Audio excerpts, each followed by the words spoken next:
NEET યુજીની પુનઃપરીક્ષાની તારીખ જાહેર. આગામી 21 જૂનના રોજ લેવાશે પરીક્ષા. કેન્દ્રીય શિક્ષણ મંત્રી ધર્મેન્દ્ર પ્રધાને કહ્યું, વિદ્યાર્થીઓનું ભવિષ્ય અમારા માટે સર્વોપરી. આવતા વર્ષથી નીટની પરીક્ષા કમ્પ્યુટર બેઝડ સિસ્ટમથી યોજાશે.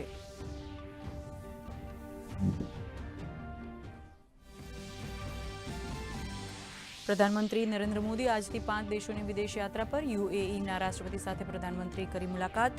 6 દિવસની યાત્રા દરમિયાન ઉર્જા, સુરક્ષા, સંરક્ષણ, ટેકનોલોજી અને રોકાણ વધારવા પર રહેશે ભાર.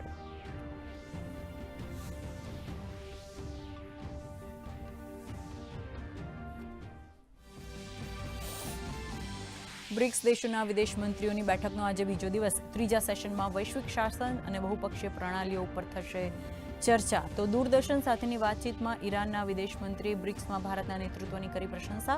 સાથે જ કહ્યું, હોર્મુઝ સ્ટ્રેટ મિત્ર દેશો માટે ખુલ્લો. લગભગ 4 વર્ષ બાદ ભારતમાં વધ્યા પેટ્રોલ અને ડીઝલના ભાવ. પેટ્રોલ અને ડીઝલમાં 3 રૂપિયાનો ભાવ વધારો લાગુ. સીએનજી પણ 2 રૂપિયા થયું મોંઘું.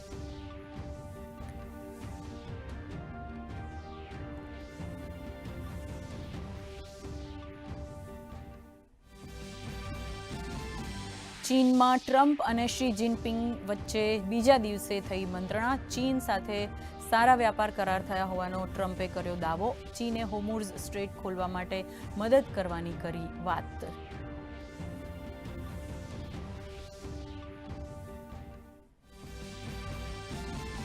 મુખ્યમંત્રી ભૂપેન્દ્ર પટેલની અધ્યક્ષતામાં યોજાઈ કેબિનેટની બેઠક. ગુજરાતમાં ગરમીની સ્થિતિ, આરોગ્ય વિભાગ અને પાણી પુરવઠા વિભાગે કરેલા આયોજનની થઈ સમીક્ષા. પ્રધાનમંત્રીએ કરેલી ઈંધણ બચાવની અપીલ અંગે પણ થઈ ચર્ચા.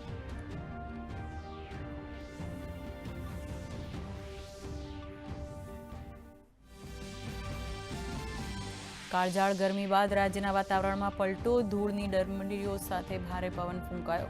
પવનની દિશા બદલાતા આગામી 3 દિવસ દરમિયાન ગરમીમાંથી મળશે આંશિક રાહત.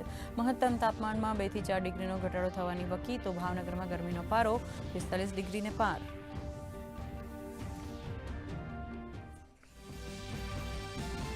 ભારતીય શેર બજાર તૂટ્યા બાદ ફરીથી થયું રિકવર. ક્રૂડ ઓઇલના ભાવ 2% સુધી વધતા માર્કેટમાં વિપરીત અસર. તો ડોલર સામે રૂપિયો 15 પૈસા તૂટી 95.91ના સ્તર પર પહોંચ્યો. સોનું 2700 અને ચાંદી 16,000 રૂપિયા થઈ સસ્તી.